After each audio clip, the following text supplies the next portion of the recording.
Is comparison the thief of joy? This meme behind me now, I'm sure you've all seen countless times on the internet. And at one point, I very much held it to be true. I looked at how we can compare ourselves to others and how it can take away from our enjoyment of life. But then I came to the realization that actually, not only can we not make comparisons, our very existence and our ability to function and be human is based on our ability to make comparisons. So perhaps all we can ever do is become more tactical of the comparisons that we make. We learn by making comparisons. Everything we've ever learned, driving a car, reading a book, doing our job, was by making comparisons of our behavior versus other people's behavior, the results of our actions. We continue to make comparisons all day, every day. We compare how fast that car seems to be driving towards us to memories of similar events and make judgments around that. If we had no comparisons to other people's performance, how would we know to do anything? How would we know what being a good parent looked like? How would we know what cooking a meal looked like?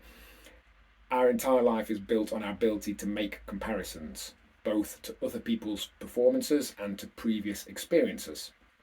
So to think we're going to stop making comparisons is naive and just leaves us at the whim of random comparisons popping into our head. What we can do instead is be tactical with the comparisons that we make, because some comparisons will just set us up for a lack of joy, for misery.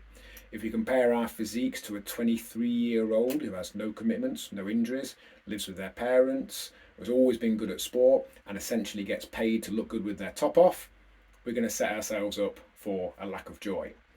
If we make a comparison between our situation and someone else we perceive to be similar to us in terms of commitments and challenges, who is performing better than us in some area of life that we want to perform better at, and look at how they've done that and how we can bridge that gap step by step between where we are and where we'd like to be, we can use that to build momentum, to build confidence. Again, we can't stop making comparisons. Our very existence, our brain, the way we function is built on that. We will continue to make comparisons both to previous situations, memories, and experience, and to other people and what they're doing. All we can do is choose to be tactical with those comparisons and make the ones that set us up for success rather than the ones that discourage us and make us feel bad.